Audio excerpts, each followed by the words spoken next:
so আমাৰ fifth number কুৱেশ্যনটো হ'ল list all the elements of the following sets ঠিক আছে আমাৰ যিবিলাক তলত ছেট দিয়া আছে এইবিলাকৰ এলিমেণ্টছবিলাক লিষ্ট কৰিব লাগে ঠিক আছে চ' ওৱান বাই ওৱান আমি কৰি যাম চিম্পল হয় সলিউশ্যন দিলোঁ সলিউশ্যন আমি একফালৰ পৰা কৰি যাম ঠিক আছে চ' কুৱেশ্যন নম্বৰ ওৱানটো ল'লোঁ জাষ্ট আমাৰ কি লিখিব লাগে এলিমেণ্টছ কেইটা লিখিব লাগে চ' ছেট নেমটো দিয়া আছে এ আমি এনেকৈ এলিমেণ্টছ কেইটা লিখি দিম চ' আমাৰ কুৱেশ্যন নম্বৰ ওৱানটো দিয়া আছে x such that X is N odd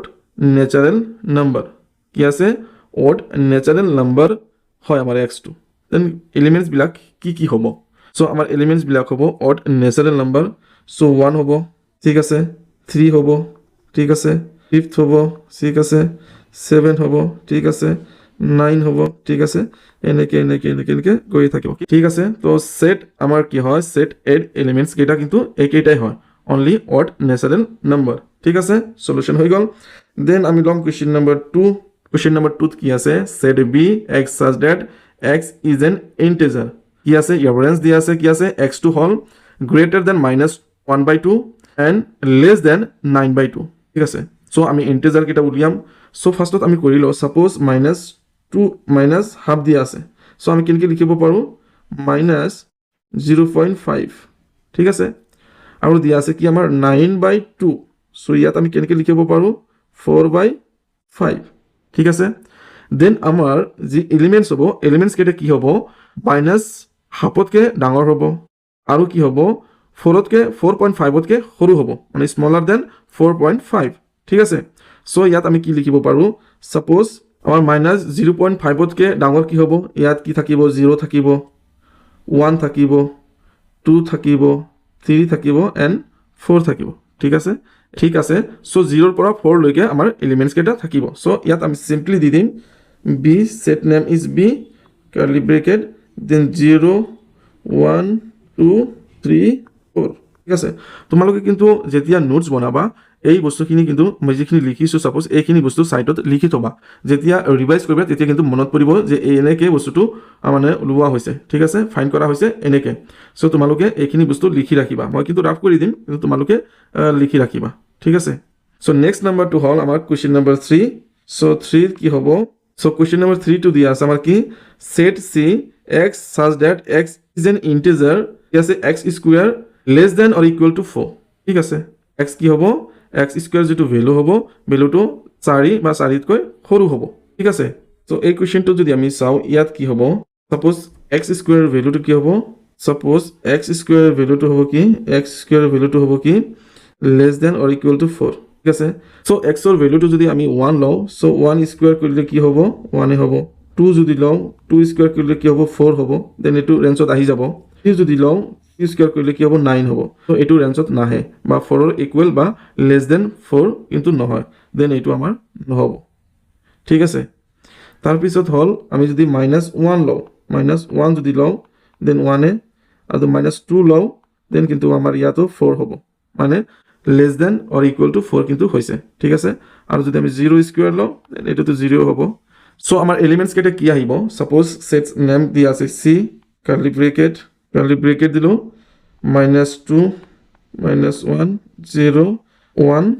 2 ঠিক আছে আমাৰ কুৱেশ্যন নম্বৰ 3টো কমপ্লিট হৈ গ'ল ঠিক আছে দেন আমি ল'ম কুৱেশ্যন নম্বৰ 4 কুৱেশ্যন নম্বৰ 4ত কি দিয়া আছে set D X such that X is a letters in the word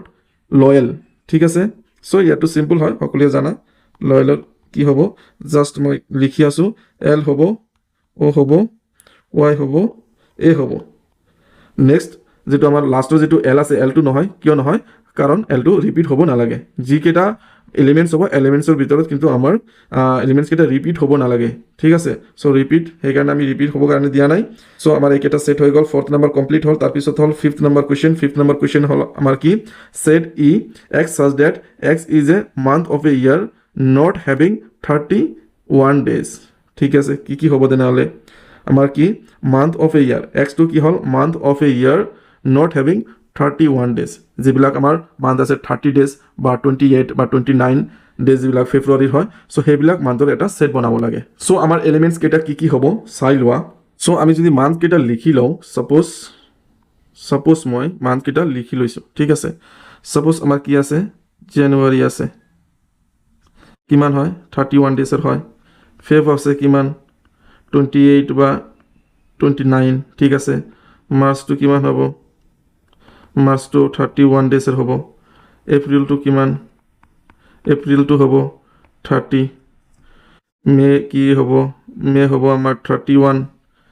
May June হ'ব কি জুন হ'ব আমাৰ 30 জুলাইটো কি হ'ব জুলাইটো হ'ব 31 ঠিক আছে আগষ্টটো কি হ'ব সাপোজ আগষ্ট আছে আগষ্ট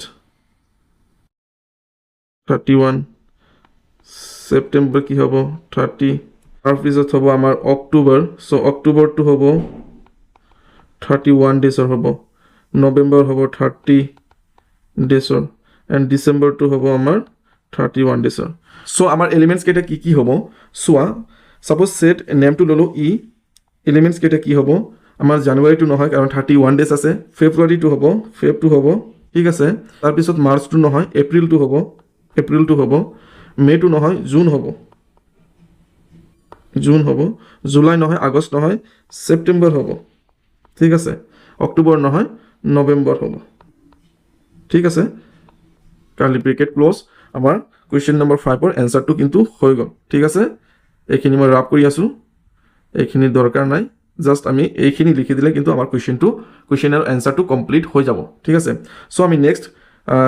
6 নম্বৰ কুৱেশ্যনটো আমি লম 6 নম্বৰ কুৱেশ্যনটো কি আছে সোৱা 6 নম্বৰ কুৱেশ্যনটো আছে set f x such that x is a consonant in the English alphabet which precedes k মানে k ৰ আগত যিবিলাক আমাৰ এলফাবেট আছে সেই এলফাবেটৰ সেট বনাব লাগে কিন্তু আমাৰ অনলি কনসোনেন্টৰ বনাব লাগে ভাৱেলছৰ বনাব নালাগে ঠিক আছে সো আমি নেক্সট পেজত চাম Question number 6 answer to আমি চাম সাপোজ কি আছে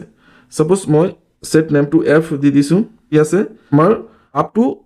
k লৈকে alphabet k লৈকে আপ টু alphabet k লৈকে সো আমি ইয়াৰ পৰা লিখিব পাৰো a b c d e f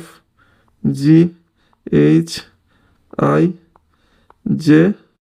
আমি কে লৈকে লিখিম আপ টু কে মানে কে লিখিব নালাগে সো এইকেইটা আমাৰ হৈছে এলিমেন্টস কিন্তু আমাক অনলি কনসোনেন্টৰ বনাব দিছে ভাৱেলছৰ বনাব দিয়া নাই সো ইয়াৰ ভাৱেলছ কি আছে এ আছে ই আছে আই আছে সো আমি এই তিনিটা এলফাবেট ইয়াৰ পৰা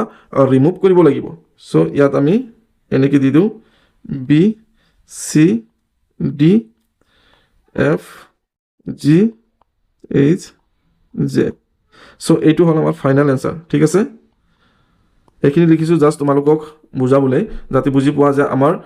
ভাৱেলছ কেইটা ইয়াত থাকিব নালাগে জাস্ট কনসোনেন্ট কেইটা থাকিব লাগে সো এইটো আমাৰ মেইন এনসাৰ হ'ব ঠিক আছে